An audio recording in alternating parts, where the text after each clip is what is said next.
Chairman Yoder, allow me to formally welcome you to the Homeland Security Subcommittee. You have definitely proven to be a quick study and a steady hand.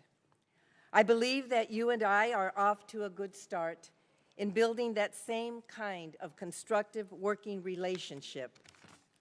The process over the last few months in producing the bill has been a good one, consistent with the best traditions of this subcommittee. Unfortunately, there are significant parts of the bill where we are not in agreement, which prevent me from being able to support the bill in its current form.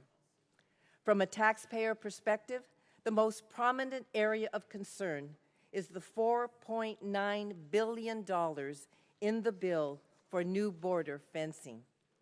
That's an increase of $3.3 billion, which is more than 200% above the requested amount. There is no good evidence that the benefits of this infrastructure come close to justifying the expense, which ranges between $25 to $32 million per mile. This cost doesn't even take into account future year maintenance. One reason given to justify this exorbitant cost is that the border fencing is needed to stop the flow of dangerous, illegal drugs, including opioids, that are plaguing our communities and burdening our healthcare system. The fact is, the vast majority of hard drugs come across our border at the ports of entry, not between the ports where fencing would be constructed.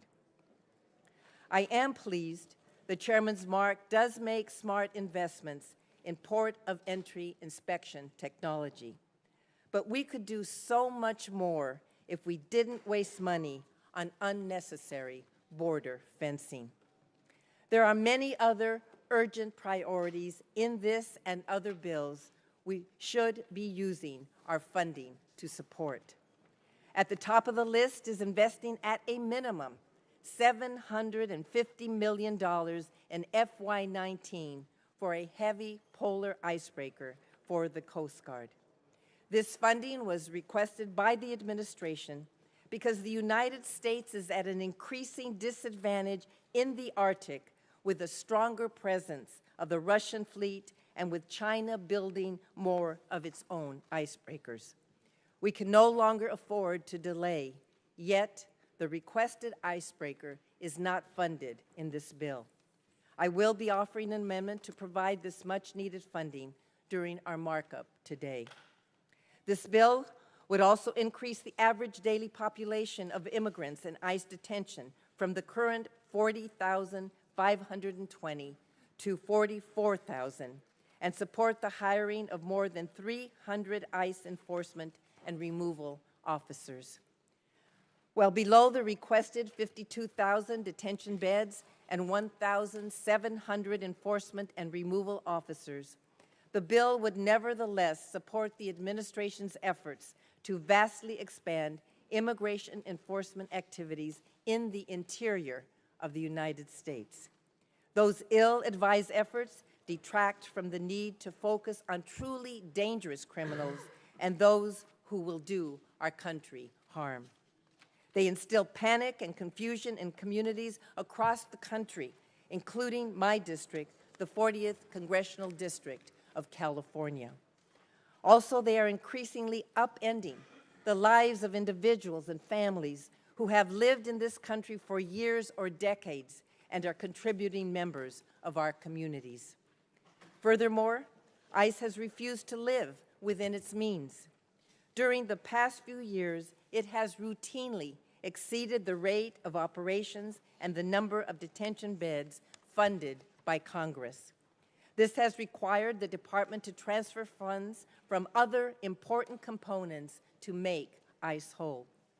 Instead of rewarding ICE with a higher funding level, which it is likely to again exceed, we should be putting tighter controls on the agency's ability to ignore the intent of Congress.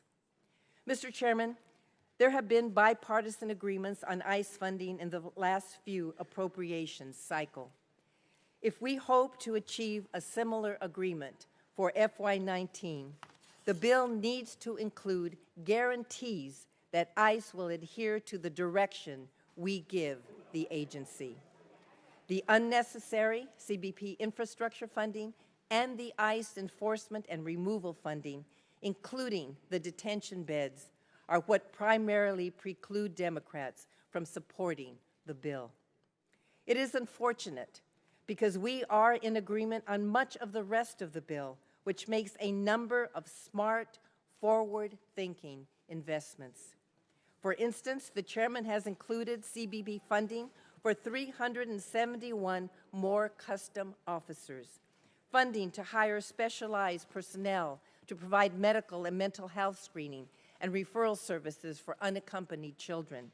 And he has significantly expanded the use of non-intrusive inspection technology at the land ports of entry.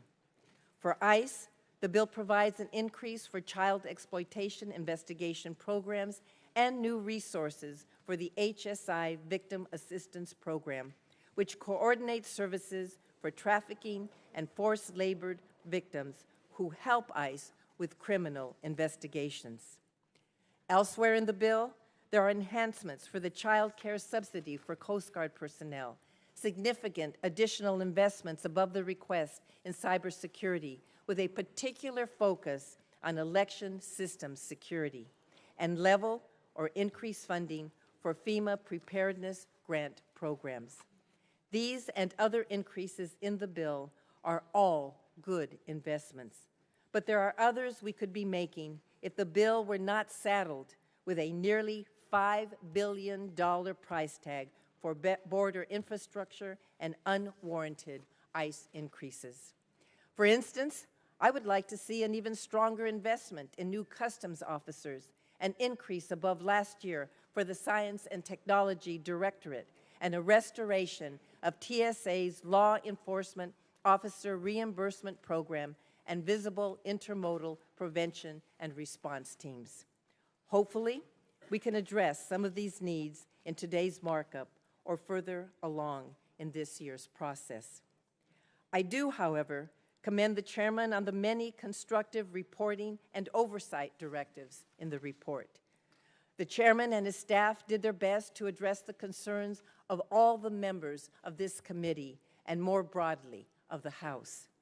For instance, there are significant requirements in the report related to ICE detention standards and inspections, the treatment of families in DHS custody, and the processing of asylum seekers. The family separation fiasco of the last several weeks is testament to the need for careful oversight of the department's activities. The administration's zeal to aggressively enforce immigration law can never be an excuse to ignore the fundamental civil rights of individuals, including the right to keep one's family intact.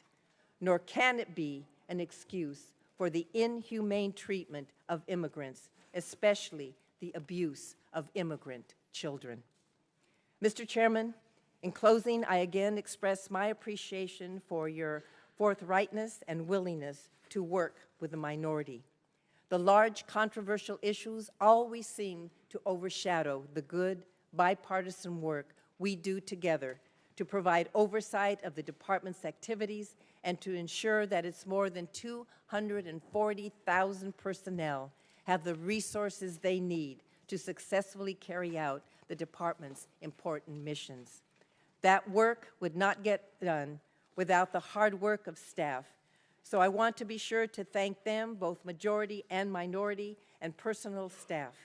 They work together as a team in support of the committee, the House, the department, and the American people.